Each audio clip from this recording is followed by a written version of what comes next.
The rain was coming down in sheets when Lucas's heart heard the knock on his door. He glanced at the clock. Nearly 10 at night. Then, at his 6-year-old daughter, Mia, was curled up on the couch with their dog, Bruno. Lucas wasn't expecting anyone. In the 2 years since his wife had passed away, unexpected visitors had become rare. Most people knew he kept to himself, working construction during the day and caring for Mia every other moment. Another knock. More urgent this time. Lucas opened the door to find a young woman standing on his porch, completely soaked. She had long blonde hair plastered to her face and wore a thin white tank top and jeans.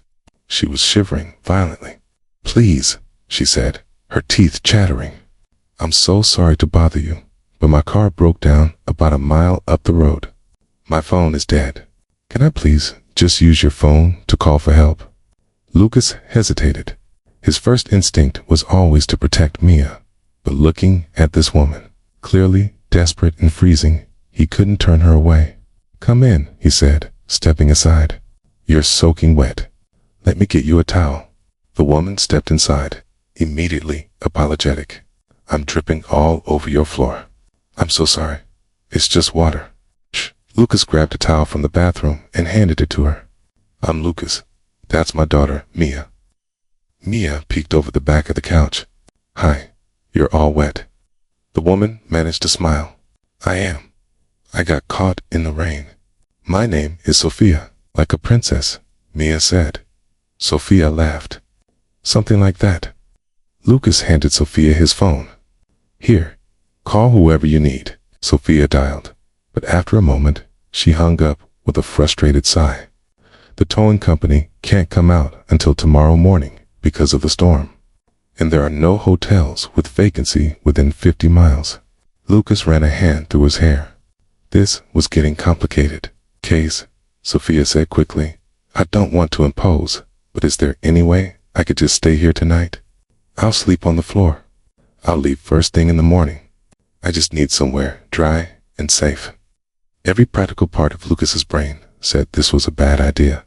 But looking at Sophia, clearly vulnerable and with nowhere else to go, he thought about what he'd want someone to do if Mia were ever in this situation years from now. "All right, but just for tonight. You can take the couch. I'll give you some dry clothes." Relief flooded Sophia's face. "Thank you so much." Lucas found an old t-shirt and sweatpants.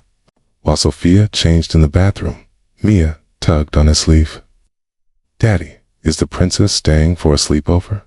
"Just for tonight, sweetheart. She needs help." When Sophia emerged in Lucas's oversized clothes, she looked younger, more vulnerable. She settled on the couch while Lucas made her tea. "This is really kind of you," Sophia said. "Most people wouldn't open their door to a stranger." "Most people probably shouldn't," Lucas admitted. "But you looked like you needed help, and I tried to teach my daughter that we help people when we can. You're a good father." "I do my best. It's just the two of us." Mia's mother passed away 2 years ago. Cancer. Lucas's voice was matter-of-fact. The grief was still there, but he'd learned to carry it quietly. "I'm so sorry." "Thank you. We're managing." Lucas looked at Mia, who was showing Sophia her stuffed animals. "She's the reason I get up every morning." They talked late into the night after Mia went to bed. Sophia was careful about personal details, mentioning she was between jobs and had been traveling to figure some things out. Lucas talked about his construction work, about the house he was slowly fixing up, about his dreams of giving Mia a good life. "You seem like you have everything figured out," Sophia said. Lucas laughed. "I'm a 34-year-old widower working paycheck to paycheck, raising the 6-year-old alone. I don't have anything figured out. I'm just doing the best I can every day. It's more than most people. Doing your best matters." The next morning, Lucas woke early to make breakfast. He found Sophia already awake, folding the blanket. "I called the tow truck," she said. "They'll be here in an hour. It's fine. I'm usually up early anyway." Lucas started making pancakes, and Mia soon appeared, excited to have a guest for breakfast. When the tow truck arrived, Sophia hesitated at the door. "Lucas, I can't thank you enough for this. You didn't have to help me, but you did. Anyone would have done the same. No, Sophia said firmly. They wouldn't have. She reached into her pocket and pulled out a slightly damp business card. If you ever need anything, please call me. Lucas took the card politely.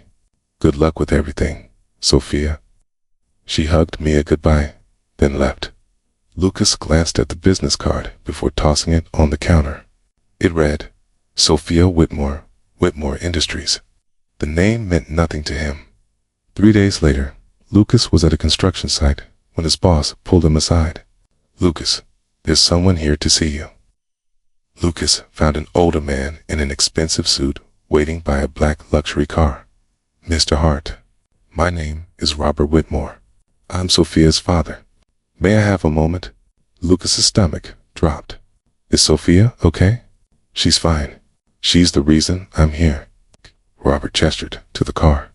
Would you mind taking a ride with me? As they drove, Robert explained, my daughter has been going through a difficult time. A broken engagement to a man who turned out to be more interested in our family's money than in her. She needed to get away to see if anyone in the world would treat her kindly without knowing who she was. Lucas felt his chest tighten. She was testing people. Not exactly. She was looking for authenticity, and she found it with you. Robert pulled up to a large office building downtown. Mr. Hart, my daughter told me about your kindness. How you opened your home to a complete stranger. That's rare. I just helped someone who needed it, exactly. Which is why I'd like to offer you a position with Whitmore Construction Division. Better pay, better benefits, stable hours. Lucas stared at him. I can't accept charity. It's not charity. It's opportunity. You have skills and character. That's what we need. Lucas accepted the position. Over the following months, his life transformed. He could provide for Mia in ways he'd never imagined. Sophia visited occasionally, always bringing gifts for Mia and spending hours talking with Lucas. A friendship developed. Then something deeper. I need to be honest with you, Sophia said one evening, 6 months after that rainy night. I've fallen in love with you. Okay. Lucas looked at this woman who'd first appeared on his doorstep as a stranger in need. Sophia, I thought I'd never feel this way about anyone again. But somewhere between sharing my old t-shirt and watching you play dolls with my daughter, I fell for you too. A year later, they stood at the altar with Mia as flower girl. At the reception, Robert gave a toast. A year ago, my daughter knocked on a stranger's door in the rain. That stranger could have turned her away. Most would have. But Lucas Hart chose kindness. And in doing so, he gave my daughter something more valuable than our entire fortune. He gave her hope that good people still exist. Lucas held Sophia's hand as Mia danced nearby. He thought about that rainy night, how close he'd come to not answering the door. Sometimes, the greatest blessings come disguised as complications. Sometimes, opening your door to a stranger in a storm opens the door to everything you never knew you needed. Lucas had offered shelter for one night to someone who needed it, and in return, it found a love that would shelter him for the rest of his life. If this story touched your heart, please like and share it. Subscribe for more stories about how simple acts of compassion create life-changing connections. Leave a comment about a time when helping a stranger led to something beautiful. Your stories inspire us all.